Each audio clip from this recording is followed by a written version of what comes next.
Hey y'all, today's video is a little bit different than normal. I decided to conduct a little experiment, and I had AI come up with 3 stories based on the whole black and white noir detective genre. I thought it'd be fun, you know? So my girlfriend and I are performing the stories today. There will not be any crazy visuals, just the vocals, so feel free to listen to this in the background while you work or clean or whatever. So let's set the scene here and get to it. Story 1. It was a cold and rainy night in the city of Sin. The kind of night that makes you want to curl up in bed with a bottle of whiskey and a good book. But not me. I was at my office, waiting for a client. Or a miracle, whichever came first. The door opened and she walked in. She was a knockout. Long legs, red lips, and a dress that hugged her curves like a second skin. She had blonde hair that fell over one eye, and a hat that tilted at a jaunty angle. She looked like trouble, and I liked trouble. She walked over to my desk and sat down on the chair. She crossed her legs and smiled at me. "Are you the detective?" She asked, in a voice that was sweet and sultry. I nodded. That's me, Jack Hammer, Private Eye. What can I do for you, miss? She leaned forward and lowered her voice. "I need your help, Mr. Hammer. I'm in a lot of trouble, and I'm willing to pay you well for your services."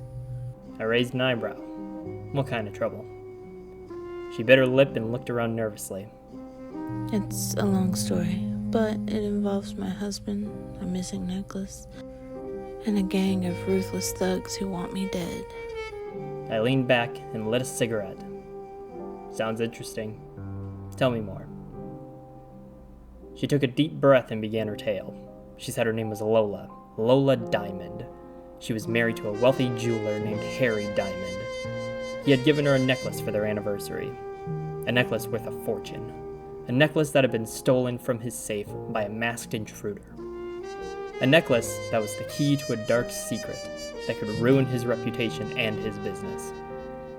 She said she had hired another detective to find the necklace and the thief, but he had turned up dead with a bullet in his head and a note in his hand. A note that said, "Lola, you're next. Give up the necklace or die. Signed, the boss." She said she didn't know who the boss was, or why he wanted the necklace so badly. She said she was scared for her life, and that she needed my help. She said she would pay me anything I asked, and that she would do anything I wanted. She looked at me with her big blue eyes, and I felt a surge of heat in my chest. She was lying, I could tell. She was hiding something big, something dangerous. But I didn't care. I was hooked. I wanted to help her. I wanted to solve the mystery. I wanted to get the necklace, and I wanted her. I stubbed out my cigarette and reached for my hat. All right, Lola, I'll take your case, but it won't be easy. It'll be risky, it'll be dirty, it'll be bloody, and it'll be expensive. She smiled and took my hand. "I don't mind, Jack.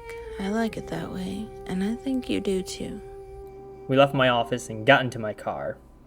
I drove to Harry Diamond's jewelry store, hoping to find some clues. Lola sat next to me, holding my arm. She was quiet, but I could feel her tension. She was nervous, and so was I. We arrived at the store and parked outside. It was closed, but I had a way of getting in. I picked the lock and opened the door. We entered the dark shop, and I switched on my flashlight. I scanned the shelves, the counters, looking for anything out of place.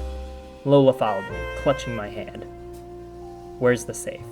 I asked her. She pointed to a door at the back of the store. "In there, but it's locked, and I don't have the combination." I walked over to the door and tried the handle. It was locked all right. I looked at the lock. It was a digital keypad. I needed a code. I turned to Lola. "Do you know the code?" She shook her head. "No, Harry never told me. He said it was too dangerous." I frowned. "Too dangerous? What do you mean?" She shrugged. "I don't know. He was always secretive about his business. He said he had enemies. He said he had to protect the necklace. He said it was more than just a piece of jewelry. He said it was a legacy."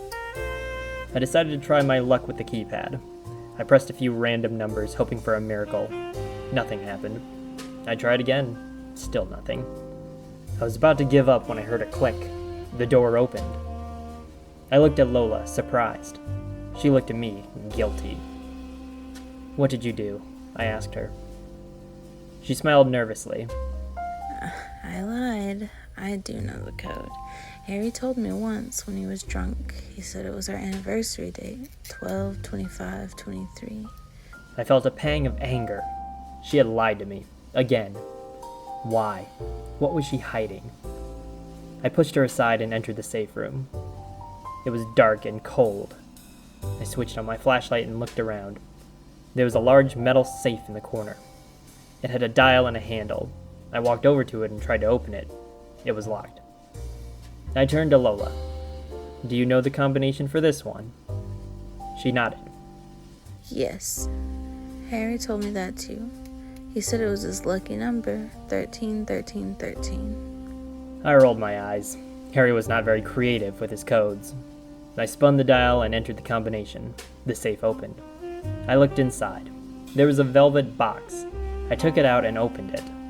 Inside was the necklace. It was stunning. It had a gold chain and a large diamond pendant. It sparkled in the light. It was the most beautiful thing I had ever seen. I looked at Lola. She looked at me. She reached for the necklace. I pulled it away. "Not so fast, Lola. This necklace is mine. I earned it. I solved the case. I found the thief, and I'm going to keep it." She gasped. What? You can't do that, Jack. That necklace belongs to me. Harry gave it to me. It's mine. I shook my head. "No, Lola, it's not yours. It's not Harry's. It's not anyone's.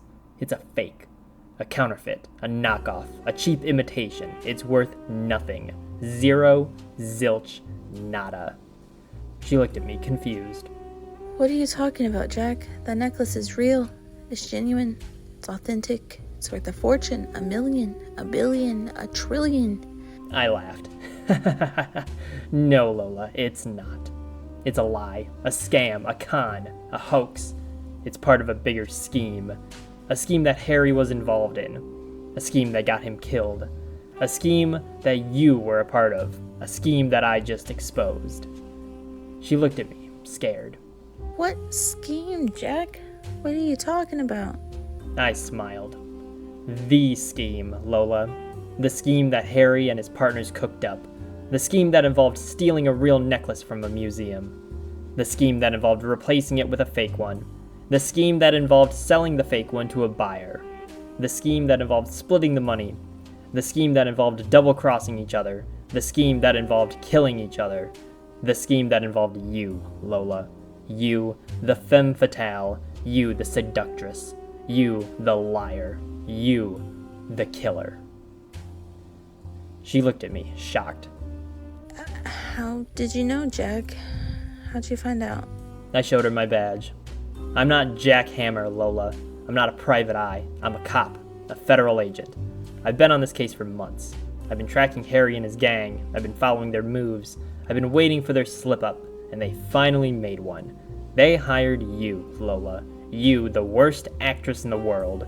You, the most obvious suspect. You, the easiest target. You, Lola. You were their downfall. You were their mistake. You were their end." She looked at me, furious. You bastard, you tricked me. You used me. You betrayed me. I shrugged. "Sorry, Lola. It's nothing personal. It's just business, and you're bad for business. You're bad for everyone. You're bad for Harry. You're bad for the buyer. You're bad for the boss. And you're bad for me." She grabbed her purse. I grabbed my gun. We both shot at once. She hit me in the shoulder. I hit her in the heart. She dropped to the floor. I staggered to the door. I left the store. I drove to my home. I poured myself a drink. I drank to forget. I drank to survive. Story 2. I was sitting in my car watching the rain fall on the windshield. I had been stalking out this place for hours, waiting for my target to show up. His name was Tony Russo, a low-level crook with a big mouth and a bigger ego. He had been bragging to anyone who would listen that he had pulled off the heist of the century, stealing a priceless painting from a private collector. He said he had a buyer lined up who would pay him a fortune for the artwork. He said he was untouchable, invincible. unstoppable. He was wrong. I had been hired by the collector to get the painting back, and to make Russo pay for his crime. I didn't care about the painting, or the collector, or the money. I only cared about one thing: justice. Justice for the people Russo had hurt, the people he had cheated, the people he had killed. Justice for the people like me. I checked my watch. It was almost midnight. Russo was supposed to meet his buyer at the warehouse across the street. I had a tip from a snitch that he would be there, with the painting. I had a plan to catch him, and to make him talk. I had a gun loaded with bullets. I had a badge hidden in my pocket. I had a name buried in my mind: Russo. I saw a car pull up to the warehouse. It was a black sedan with tinted windows and a license plate that read Boss. Now I knew it was Russo. He got out of the car carrying a large canvas bag. He looked around nervously. He didn't see me. He didn't see anyone. He thought he was alone. He was wrong. I got out of my car and followed him. I kept a safe distance, but not too far. I wanted him to feel my presence, to sense my danger, to fear my wrath. I wanted him to know that I was coming for him, that I was his nightmare, that I was his end. Russo. He reached the warehouse door and knocked 3 times. The door opened and a man greeted him. He was tall and thin, with a bald head and a scarred face. He wore a suit and a tie, and a smile that didn't reach his eyes. He was the buyer. He was the boss. He was the enemy. He shook Russo's hand and invited him in. Russo entered the warehouse and I followed. I slipped in behind them and closed the door. I locked it and threw away the key. I wanted them to be trapped, to be cornered, to be doomed. I wanted them to have no escape, no hope, no mercy. I wanted them to face me, to face the truth, to face their fate. Russo. I walked into the warehouse and saw them. They were standing in the middle of the room, surrounded by crates and boxes. They had a table with a lamp and a chair. They had the painting lying on the table. It was a portrait of a woman with red hair and green eyes. It was beautiful. It was priceless. It was stolen. They saw me and they froze. They recognized me and they panicked. They reached for their guns and they fired. They missed and they cursed. They ran and they hid. They begged and they pleaded. They lied and they cried. They were scared. They were right. I shot back and I hit. I hit the buyer in the leg. He fell and he screamed. He dropped his gun and he clutched his wound. He bled and he suffered. He looked at me and he hated. He hated me and he feared me. He feared me and he respected me. He respected me and he told me. Oh, he told me everything. He told me his name, his address, his phone number. He told me his business, his partners, his clients. He told me his secrets, his plans, his crimes. He told me everything I wanted to know and more. He told me everything except one thing. He didn't tell me where Russo was. I looked around and I searched. I searched the crates, the boxes, the shelves. I searched the corners, the shadows, the cracks. I searched everywhere, but I couldn't find him. He had escaped. He had vanished. He had disappeared. He had fooled me. And he was wrong. I heard a noise behind me. I turned and I saw him. He was standing on a catwalk above me.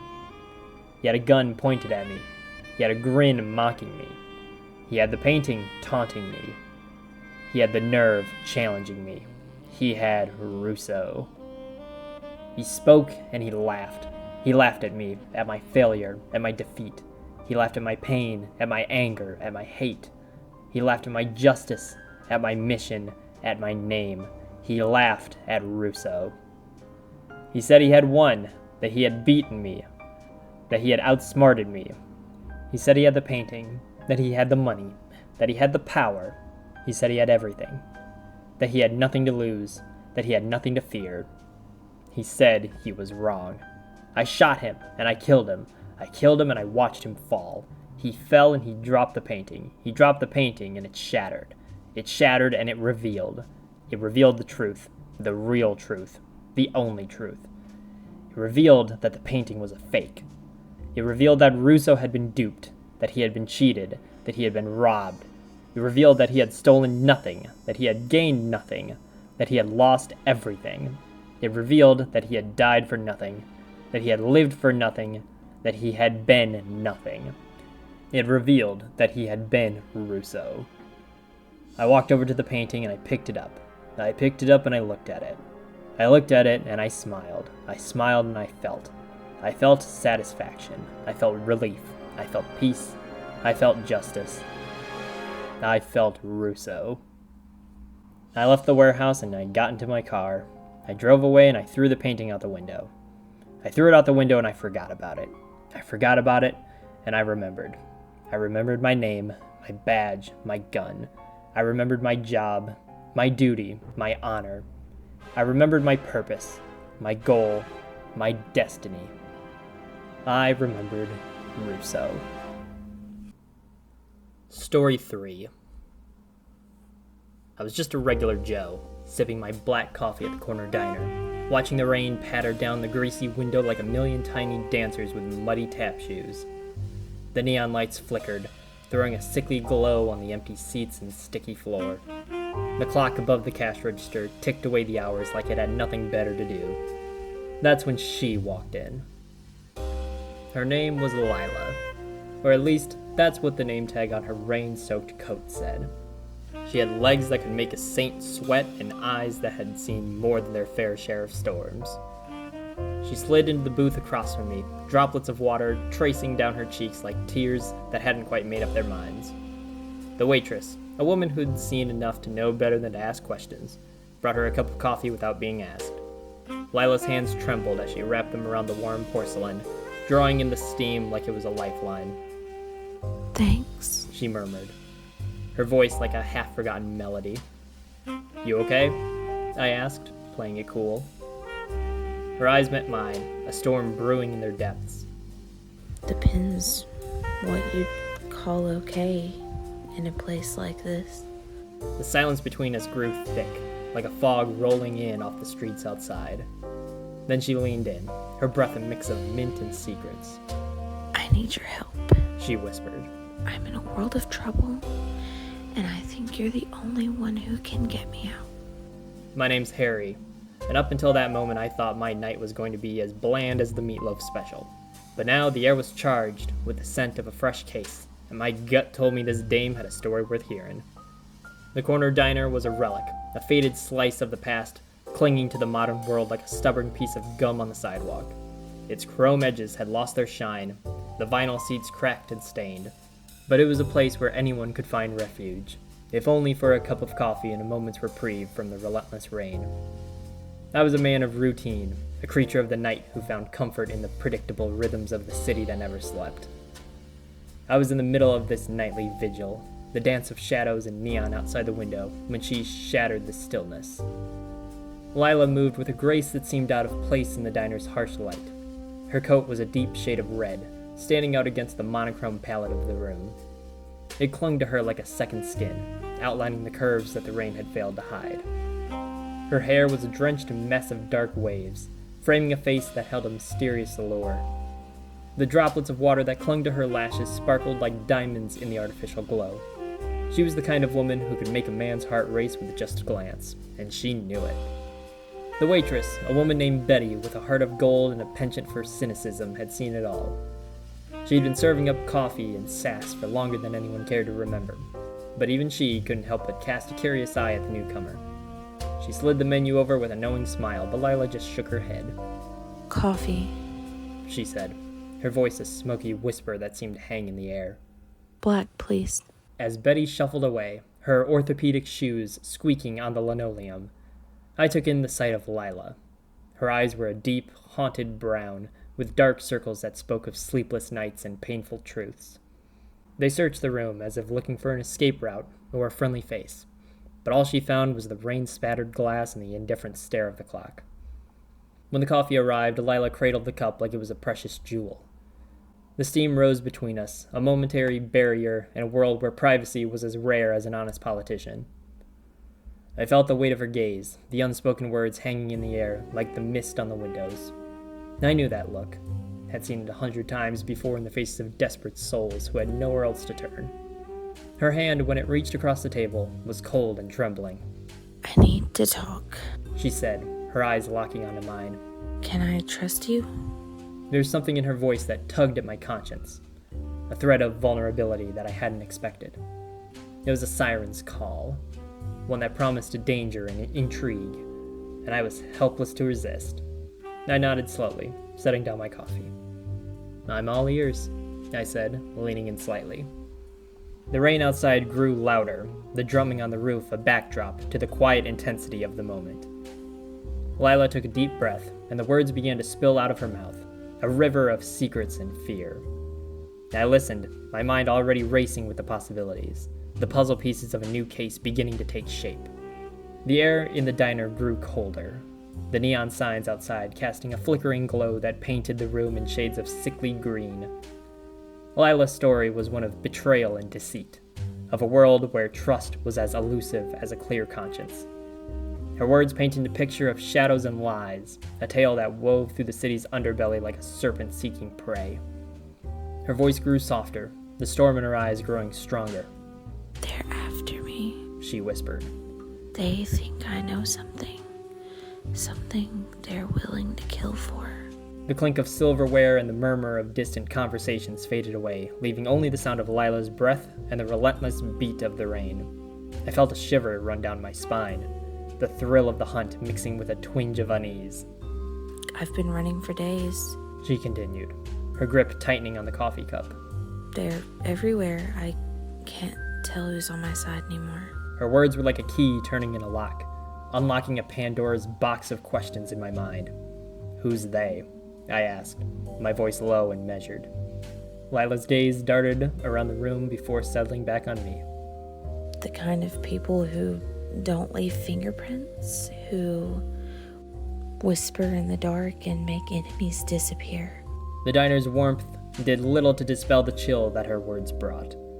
My hand hovered over the pocket where I kept my notepad and pen, a silent promise that I was ready to dive into the depths of her trouble. I've got something they want, she said, her voice dropping to a murmur. Something they'll do anything to get their hands on. I leaned in closer, the scent of her rain-soaked hair mingling with the diner's stale coffee aroma. What is it? For a moment she hesitated, her eyes searching mine. Then she reached into her purse and pulled out a small leather-bound book and slid it across the table. The cover was worn, the pages yellowed with age. The title was embossed in faded gold, The Ledger of Lost Souls. This is it, she whispered. They'll kill for this. The book lay between us, a silent testament to the storm she'd brought into my quiet world. I picked it up, feeling the weight of its secrets in my hands. The pages were filled with names and dates, figures and places, all scrawled in an unfamiliar hand. It was a ledger of some kind, but it was the kind of book that didn't belong in the hands of the innocent. What does it mean? I asked, my eyes scanning the cryptic entries. It's a list, she said, her voice tight with tension. A list of everyone who's ever crossed them. And now they think I'm gonna give it to the cops. Spill everything I know. The diner's neon lights buzzed and flickered, casting erratic shadows across Lila's face. I could see the fear in her eyes, the desperation that came from being hunted. I knew that look. It was the same one that had brought so many lost souls to my doorstep before. Why me? I asked, my thumb tracing the edge of the book. Because you're the only one who can help me, she replied, her voice barely audible above the rain. You've got a reputation, Harry. They say you can find the truth in a world that's lost all sense of it. The silence stretched taut, the rain outside a steady rhythm punctuating the quiet. My mind raced with the implications of what she was asking. This wasn't just a missing persons case or a cheating spouse. This was something much darker, a labyrinth of deceit that could swallow us both whole. All right, I said finally, placing the book back on the table. I'll help you. Lila's shoulders dropped in relief, her whole body seeming to deflate. For a moment she looked like she might cry, but she blinked the tears away. Thank you, she murmured. Betty, the ever-watchful waitress, brought over a piece of pie without asking, setting it down in front of Lila with a gentle nod. It's on the house, you guys. she said, her eyes flickering to me. It looks like you could both use a little something sweet. Maybe cheer you up a bit. As Lila took a tentative bite, I couldn't help but wonder what kind of hell we were about to walk into. But there was no turning back now. The ledger was in my hands, and I had a feeling that our lives would never be the same. The ledger was cold, almost as if it had a life of its own, a silent witness to the sins of the city. I flipped through the pages, each entry a name etched in destiny. It was a dangerous book, a map to the darkest corners of the human soul. "How did you get this?" I asked, my voice barely above a murmur. Lila's eyes searched the room as if expecting them to appear at any moment. It was my brother's. She said, her voice thick with grief. He was a journalist, always digging for truth. He found this and, well, you know the rest. The rain grew heavier, the drops hammering against the window like a million tiny fists demanding entry. The diner's warmth was an illusion, a bubble that could burst at any moment. The world outside was a canvas of shadows and secrets, and we were about to step into the painting. "What's your plan?" I asked, my hand resting lightly on the book. Lila took a deep breath, her trembling fingers playing with the edge of the table. I don't have one, she admitted. I just know I can't go to the cops. Not yet. Not until I know who to trust. The air was thick with the scent of desperation and rain-soaked leather. We sat in silence, the only sound the persistent tap, tap, tap of the rain on the window. The diner's neon lights painted our faces in stark contrasts, a tableau of noir drama playing out in real time. "Okay," I said finally, sliding the book into my pocket. "But we can't stay here. They'll find us." Lila nodded, her eyes wide with understanding. We stood, our movements swift and silent, leaving behind the comfort of the diner and stepping into the abyss. The rain was a curtain, hiding us from the world and the world from us. As we made our way through the soaked streets, the city's neon lights reflected off the puddles like shards of a shattered dream. The buildings loomed tall and ominous, whispering secrets to the night. We were two lost souls bound by fate and a book that could either save us or damn us. The first droplets of rain hit my face, a cold, wet slap that brought me back to reality. This wasn't a game. This was a dance with the devil, and we had to move fast before the music stopped. We ducked into an alley, the rain a cacophony around us, and we made our escape. The air was thick with the scent of wet concrete and desperation. Above us, the fire escape rattled in the wind, a metallic reminder of the precariousness of our situation. "Where to?" I shouted over the din, the rain soaking my collar and seeping into my skin. Lila's voice was a ghostly whisper. My apartment. There's something I need to show you. We sprinted through the alleyways, our footsteps echoing in the empty night. The rain was a constant drumbeat, a reminder of the urgency of our mission. The ledger weighed heavy in my pocket, a grim reminder of the lives it contained. As we approached her building, the rain let up, giving us a brief reprieve. The neon glow of a nearby sign cast an eerie light, painting the brick walls in a pallid light. The stairs to her apartment were narrow and steep, a treacherous climb in the best of conditions, but tonight they were a gauntlet. Once inside, Lila flipped on a single lamp, the light casting long shadows across the cluttered room. The walls were lined with bookshelves, each one filled to the brim with tomes of knowledge and forgotten secrets. The floor was scattered with newspaper clippings and notes, a testament to her brother's obsession. This is where he worked. She said, her voice a mix of pride and pain. Where he lived. The apartment was a time capsule, frozen in the moment of his disappearance. The bed was unmade, the chair at the desk pushed back as if he'd just stepped away for a moment. The rain had picked up again, slapping against the window like it had a vendetta against the glass. Lila's apartment was a maze of shadows and half-truths, each corner holding a clue to her brother's fate. Her eyes darted around the room, searching for something that would make sense of the chaos. Over here, she said, her voice cracking as she led me to the desk buried under a mountain of paper. A single sheet stood out among the mess. A name scribbled in bold letters. The Shadow Syndicate. My pulse quickened. The Shadow Syndicate was a myth, a whisper in the dark that sent shivers down the spines of even the toughest cops. They were the puppeteers of the city's underworld, pulling the strings that no one dared to touch. What do we do? She asked, her eyes pleading. I could see the hope in them, the desperate belief that I could make the monsters go away. We find out who they are, I said, my voice firm, and then we make them wish they'd never heard of you. The rain outside grew to a crescendo, the wind howling like a chorus of lost souls. In that cramped, cluttered room, it felt like the storm was inside us, a maelstrom of fear and determination. We pored over the articles and notes, piecing together a puzzle that had claimed too many lives. Lila's trembling hands handed me a photo, the edges frayed from countless touches. Her brother, a man with a face that mirrored her own, stared back at me, a look of defiance in his eyes. He'd been young, too young to be caught in the web of deceit that had claimed him. He was close. She whispered. So close. The name on the ledger swam before my eyes, a grim tally of the syndicate's victims. I knew that if we weren't careful, we could be the next ones added to the list. But I also knew that I couldn't let that happen. Not to her, not to me, and certainly not to the memory of her brave, foolish brother. The clock on the wall ticked away, each second a warning that time was running out.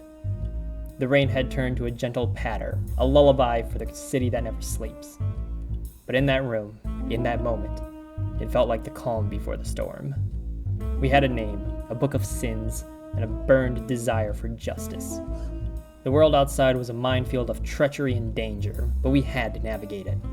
For Lila, for her brother, and for every lost soul whose name was etched in the ledger's pages. We sat there, the silence a living thing between us, the weight of our mission pressing down like a lead blanket. The rain had stopped, but the storm was just beginning. The ledger was our map, our guide through the treacherous waters of the city's underbelly. And as we sat in the quiet, the only sound of the ticking clock, I knew that we were about to dive into the heart of darkness. The question was, would we come out the other side, or would we just be two more names in the ledger of lost souls? We left the apartment, the air thick with the scent of rain and the electric promise of danger. The streets were empty, save for the occasional car splashing through puddles, its headlights cutting through the darkness like twin knives. Lila clung to my arm, her trembling a silent reminder of the fear we both felt, but we had to keep moving. The city was a labyrinth of neon and shadows, each alley a potential trap. We wove through the streets, our steps echoing in the silence like a warning to those who would follow. The ledger felt like a beacon in my pocket, drawing us closer to the heart of the storm. As we approached the edge of the city, the buildings grew taller and more foreboding. The neon lights gave way to the cold, stark glow of street lamps, casting everything in a harsh, unforgiving light. The rain had slowed to a misty drizzle, leaving the air thick and oppressive. This way. Lila murmured, her voice barely audible. She led me down a narrow alley, the walls closing in around us like the jaws of a beast. The smell of garbage and wet asphalt filled my nose, a stark contrast to the sweet scent of her perfume.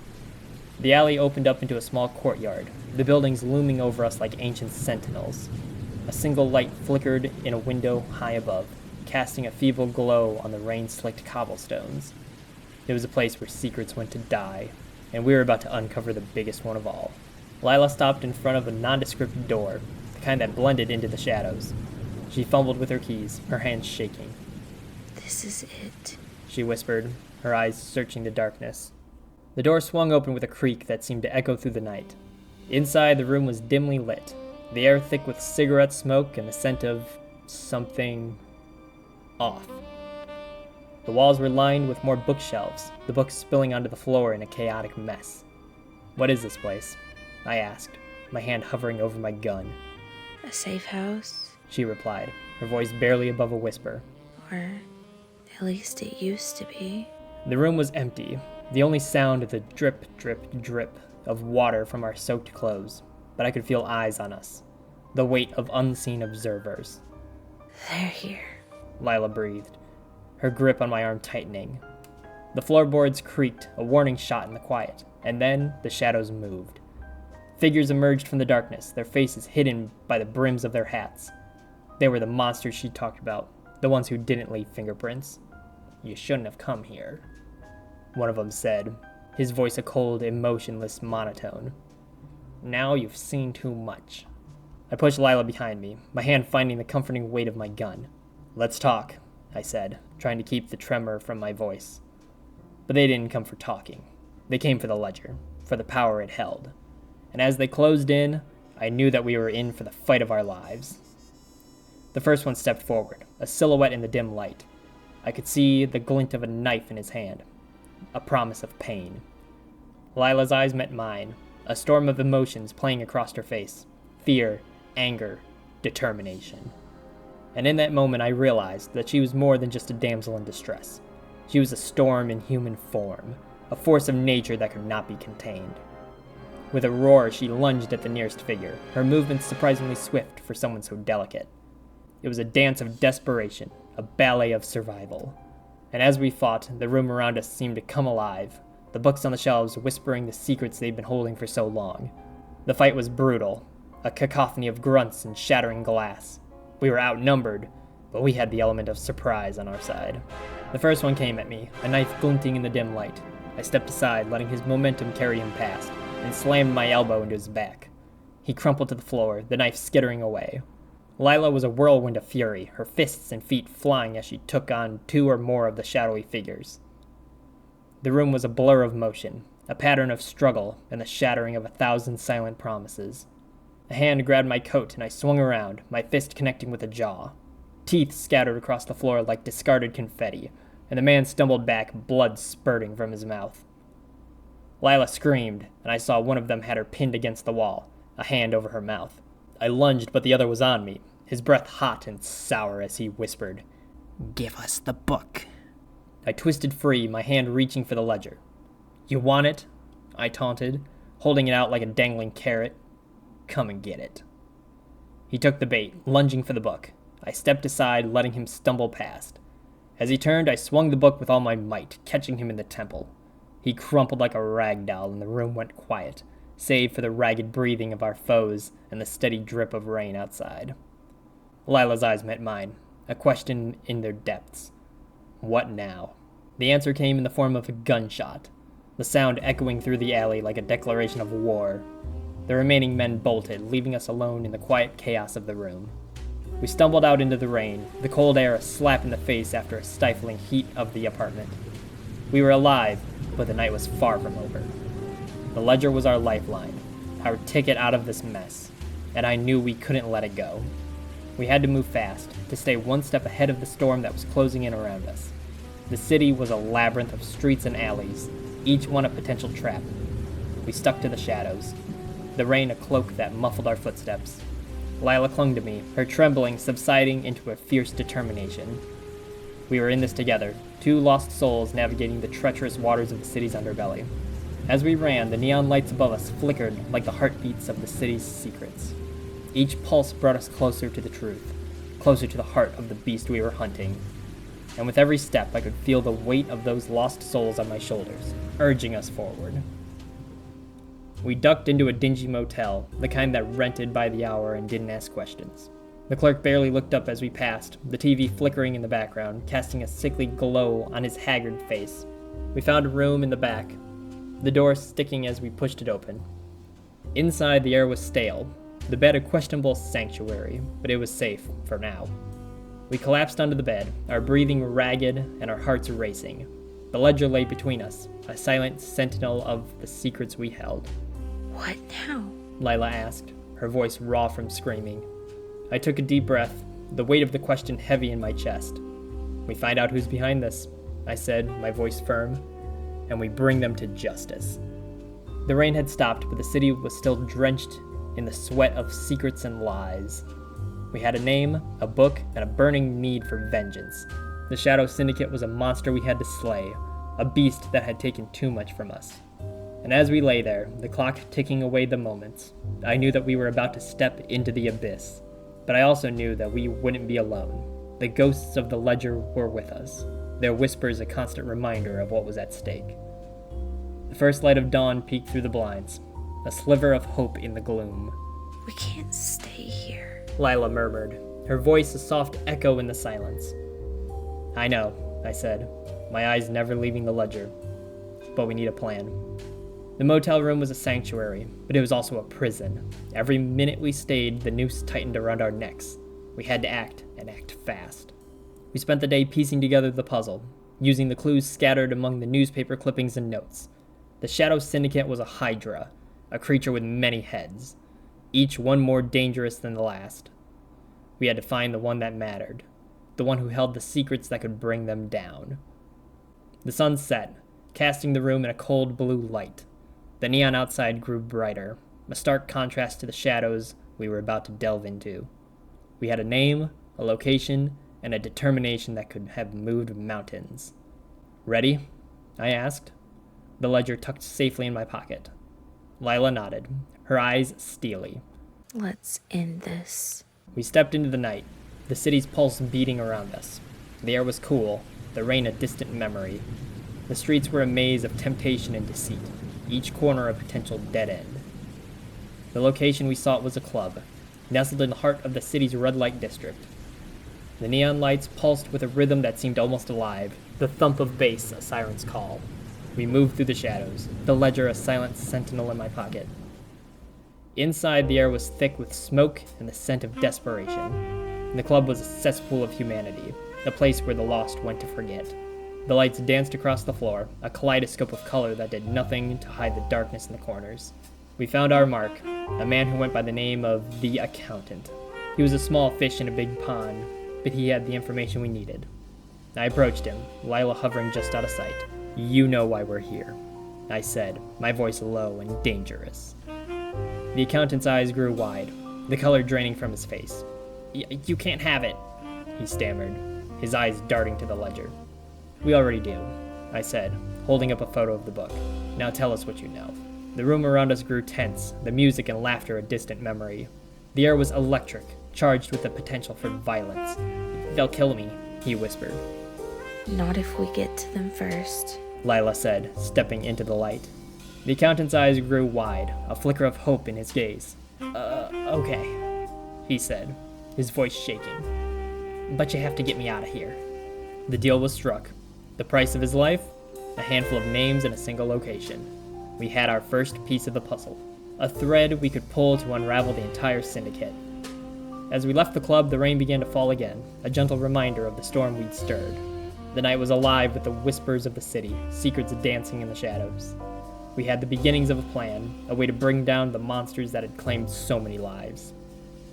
The ledger was our weapon, our guide through the treacherous waters of the city's underbelly. And as we disappeared into the night, the rain washed away our tracks, leaving only the promise of a battle to come.